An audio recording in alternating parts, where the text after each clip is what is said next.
Welcome to another episode of Titan PI TV, where we're looking at the inside workings of a live operational investigation agency, that being here, Titan in Derby.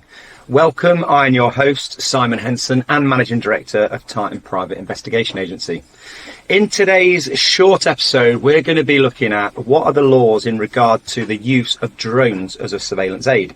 So the rules in regards to the use of drones has changed and adapted over the years, and in some cases is less stringent. The purpose of this short episode or news feed is to inform surveillance operatives of the current legislation published by the CAA, or the Civil Aviation Authority. This is our interpretation of the regulations, and we don't profess to be professionals or experts in this field. So most surveillance operatives who have a drone in their arsenal or the boot of the vehicle with their other kit generally have a DJI Mini 2 or similar model which weighs under 250 grams.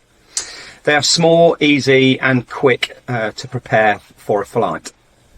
The current rules that apply to the use of a drone, which are under 250 grams, effectively only requires the operative to register it. There is a requirement to renew the registration yearly, but if the DJI application is used, then it will only allow you to fly in areas where you can fly. And the example I gave of the DJI Mini 2 or similar range from sort of 250 to 400 pounds per drone. So if the drone is under 250 grams, there are some variations to some of the rules that apply to drones which are over 250 grams. If the drone has a camera, which obviously surveillance operatives will have because they're using it as an intelligence tool generally, or maybe evidentially, then they will need to register as an operator. They do not need to complete the flyer ID test, although the CAA do strongly recommend it. If the operative is flying a drone that's lighter than 250 grams, then it can be flown closer to people than 50 metres, and it can be flown over them.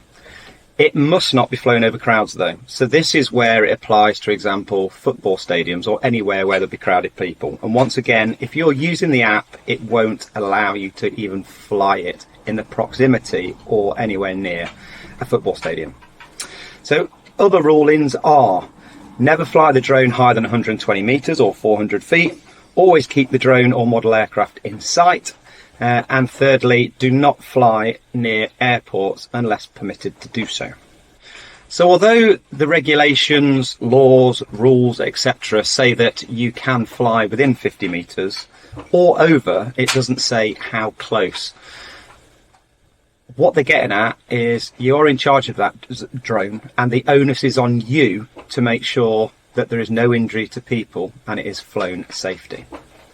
There is also no longer any distinction between flying commercially or financially. So it used to be, if there was financial gain, you had to have the old PIFCO license. But now there is no distinction between whether it is for financial reward, commercial, or for just private use as a toy.